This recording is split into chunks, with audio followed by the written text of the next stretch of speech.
Hey guys, it's Eric again, and in this video, I want to talk about how people interact with me after the loss of my father, and just to kind of maybe give some advice to people who are going through loss around things to look for, things to ask for, and for people that know people or have people in their lives who've experienced loss, have experienced the loss of a family member.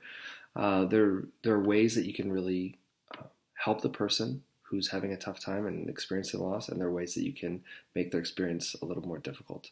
And it's not, the road to hell is paved with good intentions, and sometimes good intentions can make things a little tougher without even knowing it. So, after my father passed away, very predictably, a lot of people reached out. A lot of people reached out to me. So if you're if you are dealing with a loss, expect that a lot of people will reach out to you. And a lot of people, when they reach out to me, they didn't know how to act. A lot of people didn't know how to treat me. So I got a lot of different reactions.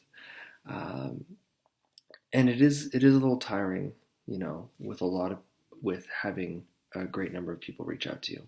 So that is something that to be prepared for, because it will happen inevitably. Um, and people try really hard to make things right in a certain situation. Uh, my friends and family would tell me a lot, try and lift me up, and make me feel better. And it's a completely understandable and natural response. But sometimes I just wanted to feel exactly how I was feeling at that moment. So, you know, what I got a lot of times was, Eric, I'm really sorry about your loss, and I just hope you're feeling a lot better, and that you're going to get through this. And while all those things are genuine, true, and really good, at certain times, hearing that things are going to get better, and think you hope that you hope the person to be happy, are really tough to hear, because you feel very miserable.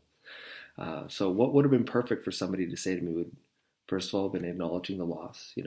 I heard about your dad passing away. I'm sorry. The second thing is to give the person space. Um, you'd be like, how are you doing? How are you feeling? Just really just checking in with them, not asking, not hoping that they're going to be a certain way, just being with them in their present state and exactly where they are. And it's just not having any expectations going into these situations. There were times when people asked me how I was doing, and I would break down and start crying. And there were other times when people asked me how I was doing, and I was just so numb at the time, I completely glazed over the question. Loss and grief are very personal things, and so you need to let them be, and let the person have their own experience. Don't try and draw comparisons from your own life or from somebody else's life or other things that you hear about. Just let them go through this process, because everyone has a different process that they go through. Oftentimes, people wanted to offer support, ask me if I needed anything, and more often than not, I would say no, because I didn't know how to answer that question. This is in the first week or two, when I was really going through a lot of shock. So if you want to help somebody who's going through a loss, I think one of the best things you can do is offer very specific things that you feel comfortable and happy with contributing. So for example, helping out with their laundry, helping out with buying some groceries, or cooking them some lunch. What some of my friends did that really helped me out is they would just buy me a couple bags of groceries, help me clean up around the house a little bit. And it's just these little things that sometimes I didn't have to ask for them. Sometimes they just did them without asking me, and other times they'd ask me, but they would offer very specific things. And it was easy for me to say yes. If somebody asked me, what do you need? And it's a general question, I don't really know. But if somebody asked me, Eric, do you need lunch for tomorrow? Yes. And that really worked. So, and I think the last thing that kind of helped me out dealing with other people is when I returned to work. I took my team.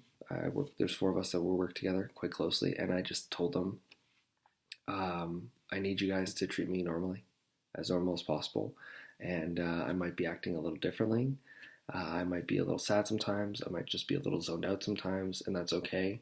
I don't know what I'm going to be going through, and I just need you guys to be okay with that and not to worry too much.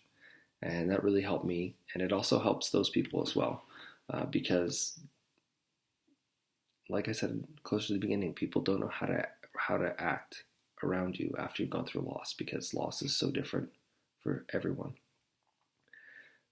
So I think overall, just to conclude, is if you want to talk to somebody about the loss, acknowledge it and give them space to emotionally, and don't have any expectations about how they're going to react. And if you want to help them out by if you want to help them out in any way, offer very specific things so they don't have to think about what they need, because it's really tough. Anyway, I hope you guys got something out of this, and we'll see you in the next video.